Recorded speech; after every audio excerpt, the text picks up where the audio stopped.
So, Joe Pintauro, it is so good to have you sitting on stage here, yeah, especially because you were the playwright and our very first playwright when we inaugurated Bay Street Stage back in 1992. So it's kind of amazing 20 years later to have you sitting here with this really, thrilling revival of men's lives. And to that, what I wanted to ask you was, how did this all come together for you? How did you put this together? Where did you get the idea for it? Just give me an overall sense of... Well, certainly to start, it was Peter's book, Men's Lives. Peter Matheson. Peter Matheson, yes. And Peter and I met and we spoke, and I asked Peter, what is the main issue? And he just simply said, it's the livelihood of these men, stripe ass, and the problems that they're facing now. And so that, and the book I found difficult to literally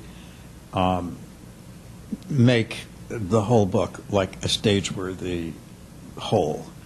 So I realized that I had to sort of get outside of the book a little bit and come back to it.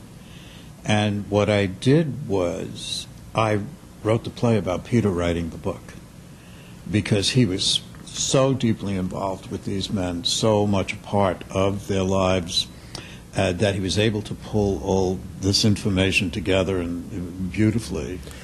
Did you find it more difficult, Joe, in terms of the other plays you had written prior to this, where you were basically pulling the story out of your own imagination? That's right. My father was a cabinet maker. He worked at Bloomingdale sometimes, working on store fixtures and things, and whenever the holidays came along, he got laid off. So we always had sort of like the holiday time was always difficult.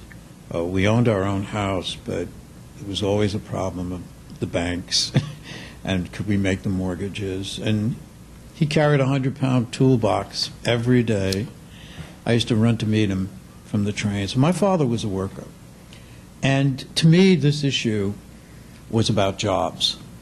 And coming from a middle-class family in which we tried so hard to make a living with one wage earner,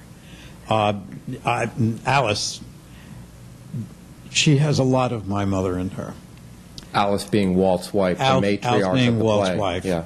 And the play, she sort of became the central fixture of the play. Mm-hmm. And in the book, there aren't really female characters that are central in that way.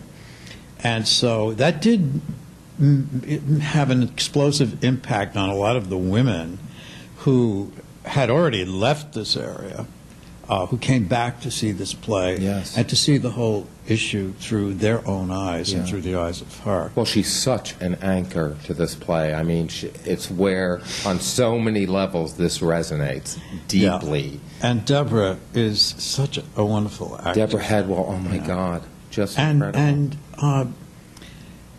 Nate, I hadn't experienced that actor, and at the, what was his name? Peter McRobbie. Peter McRobbie. Right off a boat. Oh, right? Well, all these actors at the first reading, they just hit it like they were there. Yeah. I am so impressed with them. Good this job. Can go from cabinet maker to farmer to miner to seamstress to you name jobs. It. Those jobs. Well, I agree with you, Murphy. It seemed to me that sitting there the other day through the first read-through, I thought it seemed that these past 20 years have sort of caught up to the play, that the present time has and the play have caught up to one another. Because I was thinking, what? I mean, this sounds like I might have written it yesterday. Yes.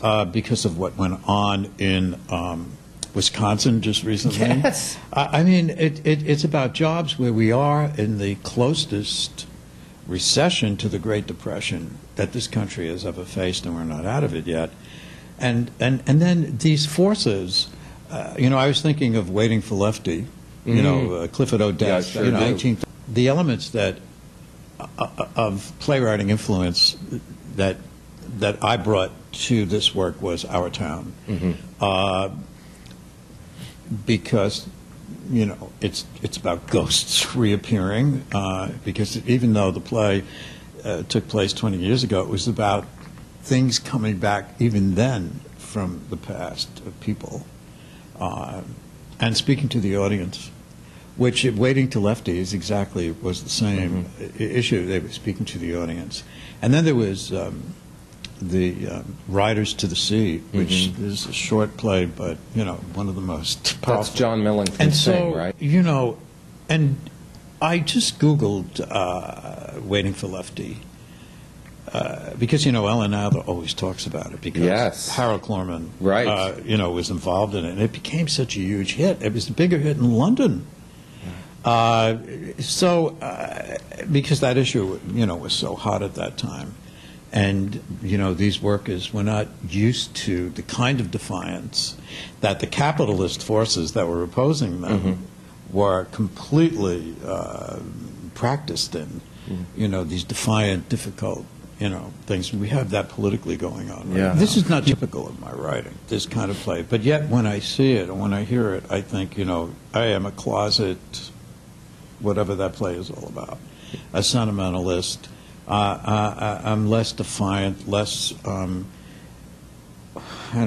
sarcastic. I mean, all of these issues, these people, I knew many of these people, as you did, Murphy.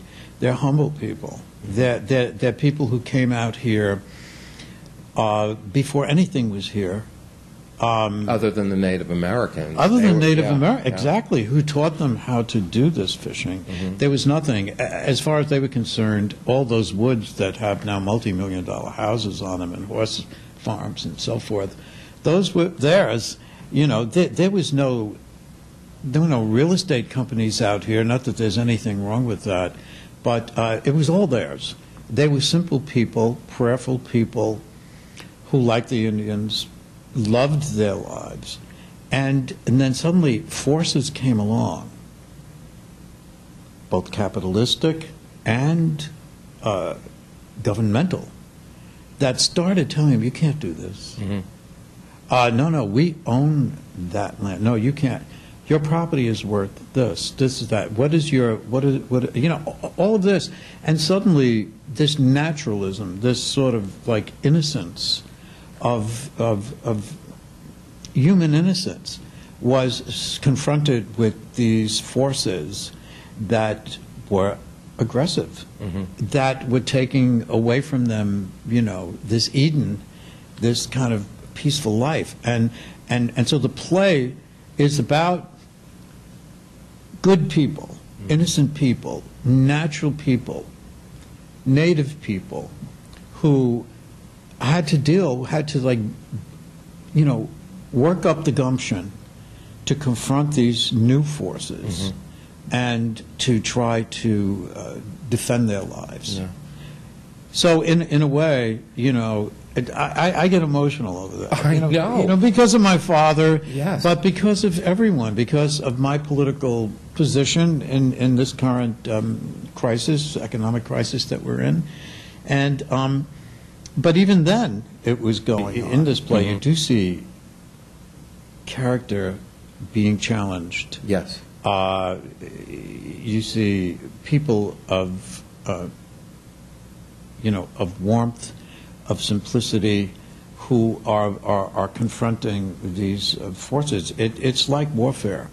And, when someone tries to take your job away, when it's this kind of job that's full of love and full of history, too, right? Yes, exactly. Full of love. It's your original, and in this case, it's an original occupation. They created this with the Montaukett Indians, teaching them how to get into those boats, and it's like surfing